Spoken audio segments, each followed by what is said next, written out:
Ayos lang, ayos lang. Kasalanan ko rin, hindi ko nakontrol ang posisyon ko.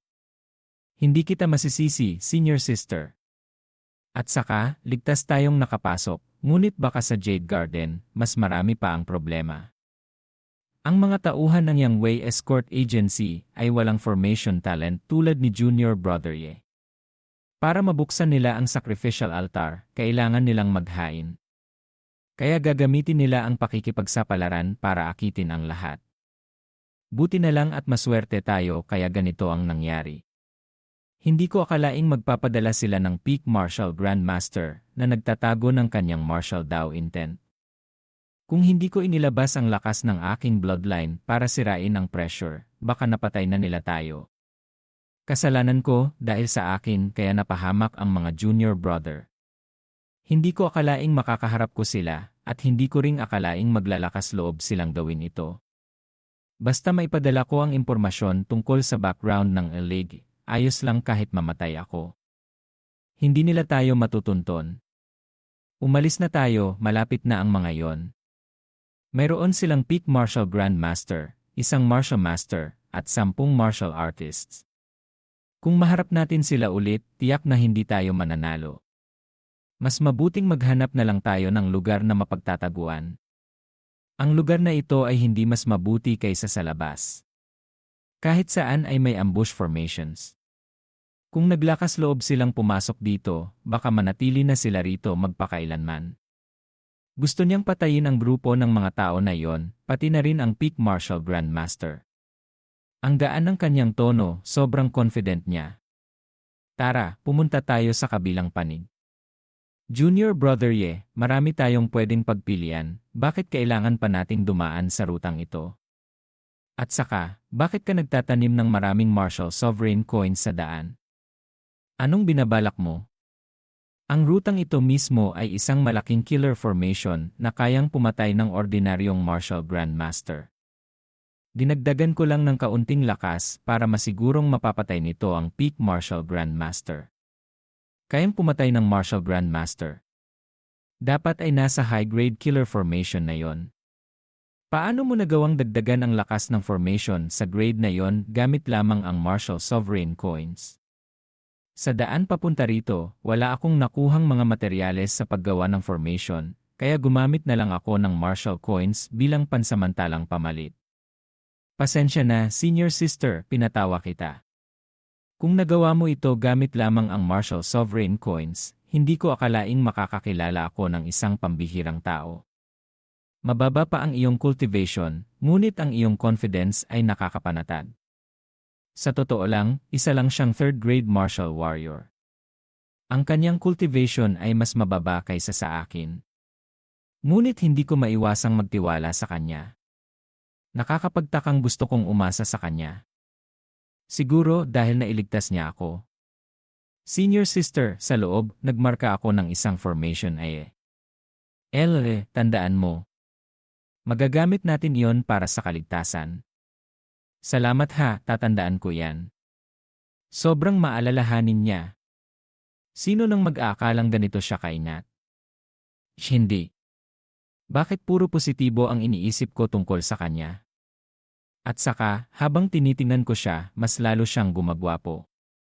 Kung magpapatuloy ito, hindi ito tama. Siguradong mayroon din siyang mga pagkukulang Tama. Hindi ko siya pwedeng isipin ng ganito kaganda. Ay, tama. Senior sister, paglabas natin, may gusto sana akong ipatulong sa'yo. Kung makakaligtas tayo, kahit 100 bagay ay tutulungan kita. Hindi naman ito malaki. Sa harap ng ibang mga Jade Maidens, gusto kong magpanggap na minamanyak kita. Ano? Bakit napakabastos mo? Isa pa, hindi pa tayo masyadong magkakakilala. Kaibigan lang tayo sa gitna ng kaguluhan, kaya hindi ito naangkop. Kahit baliktarin mo man, ako dapat ang unang magsabi ng ganyan. Ha? Ang ibig sabihin mo? Wala namang ganyan sa quest completion bonus, hindi ba? Senior sister, kung sobra sa'yo iyon, magpapanggap na lang akong aksidente. Quest completion bonus? Ano ba yan? Mukhang sobra akong nag-isip. Nahanap ko na ang dalawang asong iyon. Sa wakas, ang kapatid kong babae ay nagbibigay sa iyo ng pinakamahalagang bagay na kailangan mo. Sa wakas na mayroon ito. Hayaan mong hindi nagagalit ang swan tiyan. Itong imprint pattern ay hindi rin mahalaga. Higit pa, ang set ng pagset na ito ng swordplay, maliban sa kapanganakan, pagkatapos ng 3,000 taon ang swordplay na ito ay nagpapahayag na. Ano kaya kung magtatagumpay kayo dito na malapit nyo rin itong malalaman? Itong pattern ng pagsasalin na ito ay higit sa mga kasama, na ang pinakamahalagang halaga lang, hindi ko kaya na matutunan, nagpapahiwatig na sinabi nung ginawa niya ako. Ano ang kasalukuyang panahong ito sinuman mang pagbibigay ng sword. Ang Xuan Tian ay ang pinakamahusay, ang sword, na noon na 3,000 taon sa likod nito, ang sandali sa kalawakan na gagamit na lamang ng malakihang gawa, pagkatapos ay inabot mo ang isang mas mahusay na kapangyarihan dito, naku nagpagulong ng martial god, si martial gods na si martial deity, totoo ang sandaling iyon sa martial deity na gagamitin itong mabuti ng malakihang na talagang mahirap sa mundo na ito sa pagsisimula na ipinag-utos ng martial saint na ikakasal sa kung ano ang ginawa ni Tianming hanggang sa ngayon na talagang kailangan ang tatlong katangian. Ang una, pagpapabuti sa pagtatayo ng mundo. Sa kabila ng mas mataas pa o maliit, hindi magagawa, napakahirap ang pagsisimula sa pag-usad ay hindi magiging matagumpay. Itong 2 segundo, gumamit nito sa kanyang kalibangan, sa katotohanan na matatagpuan na maipahayag na mahigpit na magtataguyod ang pagtutulong sa inyo na magsagawa ng pagsasanay sa sword, sa kabila ng inyong pagpilit na magkaroon, sinasaad na nagpapahirap sa inyo sa hinaharap kung kayo'y nangingibabaw dito ay maaari na kayong tumayo sa mundong ito. Hindi sa inyong pangangailangan na sa sandaling gumamit, talagang sa ganyan ay sa gayoy hindi gumawa sa ganyan ay ganito ang nakita namin. Hindi kayong nangangailangan ng isa o nakalilimutan ang sandali. Ngunit kung makabalik pa ako ng mas mabuti ay sa hinaharap na ang sa iyo ay sa ngayon at ganito ko gaganapin maliban sa inyo, hindi namin nagpapatagal. Itong hindi pagsunod nagtagumpay sa pagtulong sa magandang pananaw, sa totoo lang talagang kailangan na ikaw, sabihin ng may ginawa. Talagang sinabi na siya ay talagang malalaking sandali na talaga naman na matagumpay siya, kung hindi magbabala wala na mas matibay kayo, sa pananaw na ang tao iyon talaga. Totoo lang iyon ipinasa doon magtatagal, sabihin kung ano talaga sa inyo iyan talagang talaga na ginawa na talaga para makakuha ng magagandang bagay na naghihintay sa inyo. Yan yung nagbigay kaalaman talaga na dapat ka, pero kung hindi ka mas magaling mas mahusay. Sa wakas may taong mayroon sa gabing kung saan kayong talagang ginagamit upang dito. Talagang kinakailangan na ituturo kayo sa kanila sa inyong mga tanawin na talagang nag-iisa. Maniwala kayong kaya nyo yan sa pagkakakita nyo sa kanila. Hindi yan mga pinangyarihan ay hindi nagsasabuhay na nagmumula sa mga dating pangyayari. Totoong nagpahayag talaga ng matagal, sana'y nangyayari ang mas magaganda talaga na mayroong isang ganyan. Huwag kayong huwag. Narinig kita na hindi yan yon, kaya ngayon ay talaga naman ganito ang ipapahayag ko, ginagawa ko nagkakamali, talaga kailangan. Hindi ako nagkakamali. Sinabi niya kung gaano kadami, 300,000 katis.